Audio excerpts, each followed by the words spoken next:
A kitchen conversation. Small town, any town, USA. Jack, can we talk? Sure, Mom. What's going on? Well, Jack, it's Danny. I really like your friend. I think he's a great kid. But he's here an awful lot. I know, Mom, I know. I don't know really what to do about it. He is here a lot. Thank you.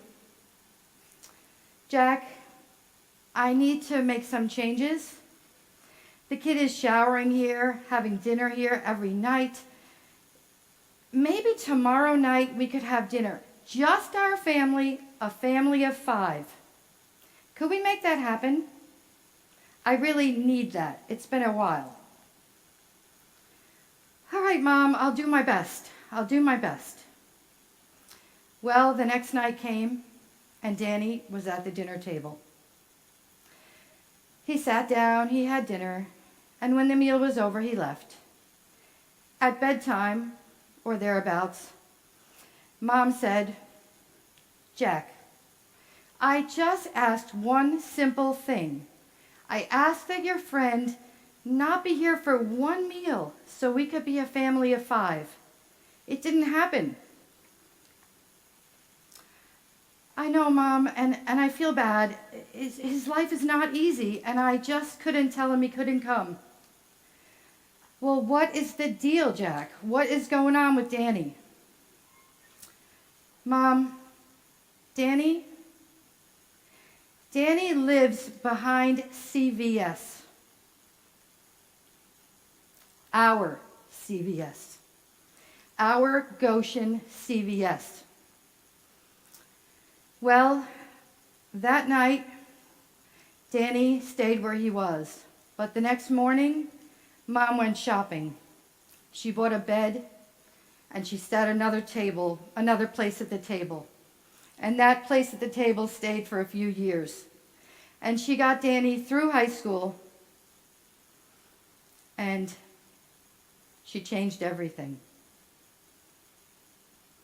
Gladiator grit? Indeed. Indeed. In Goshen, we have a lot of people with a lot of things. Good hearts, generous hearts, kind people.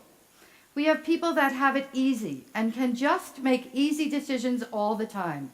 And we have plenty of people that do not have that. In Goshen, we have 25% of our students receiving a free or reduced lunch each day.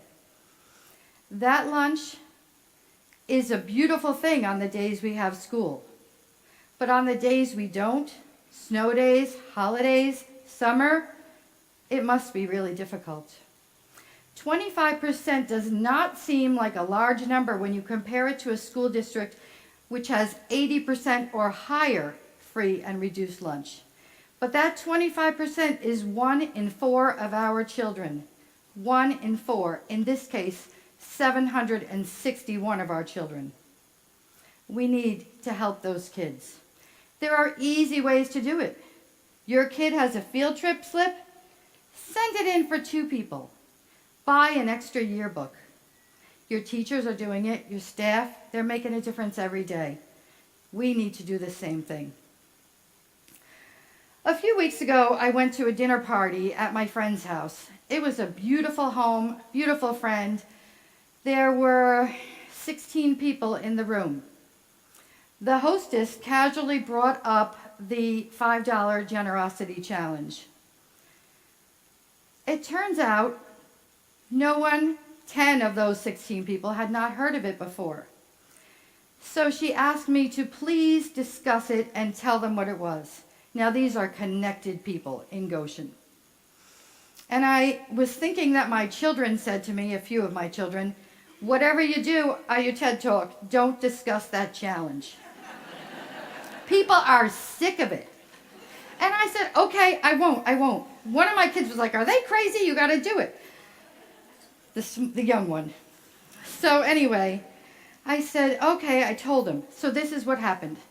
In October of 2015, I was sitting in church, and my minister, who was new to our church, preached a sermon. And the sermon was that money can buy happiness if you spend it the right way.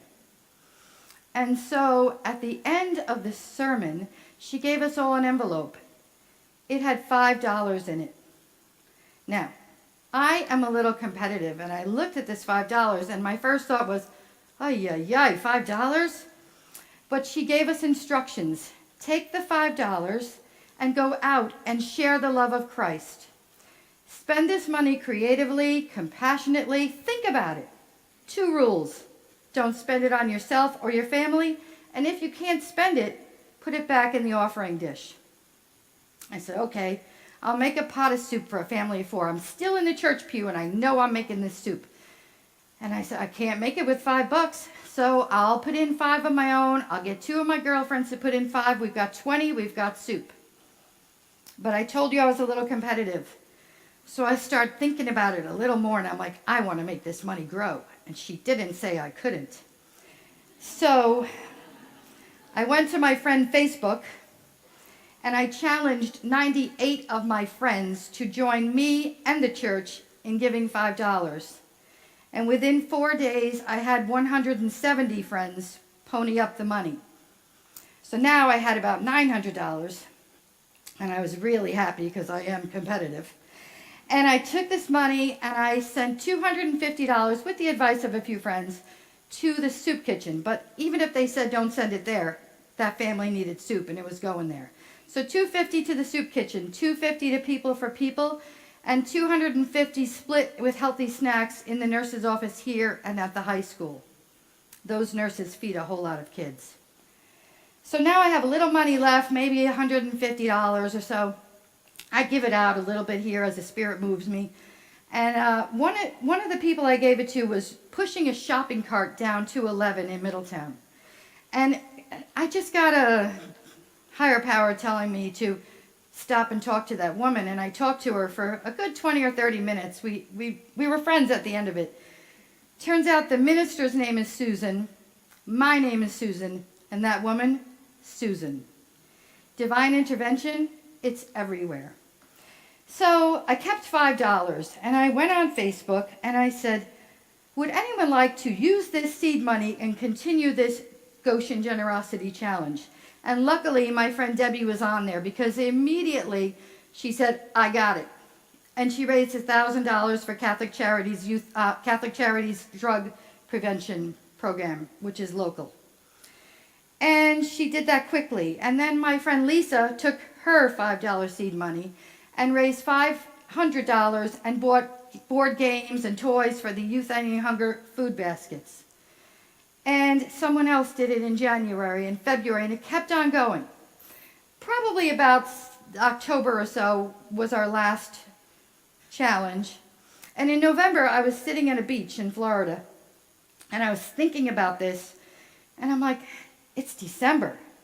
We cannot not capitalize on people's generosity in the month of December.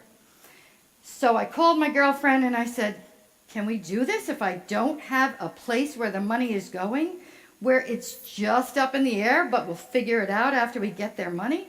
And she said, no, that's not going to work. I knew it was going to work. So I called the minister. I said, Pastor Susan, can I just do this? And she said, of course, you idiot. Were you told to do it? Just do it. So I did it. And at that point, I'm like, I need to make this transparent. So we got captains and we got signs.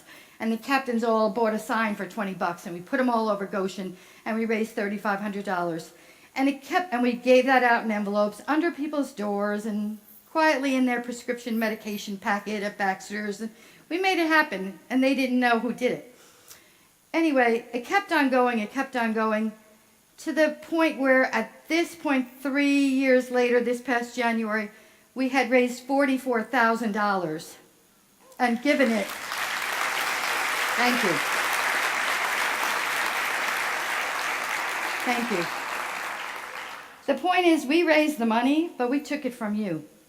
We took it from you because we changed our platform from the love of Christ, which I'm all about, to the love of community, which I'm really all about too.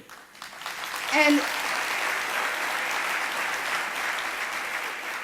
we have a loving community. We really, really do. I worry about two things in my life, and really that's about it. One, this TED Talk. I've been up at 3 o'clock in the morning thinking, how the heck am I going to pull this off?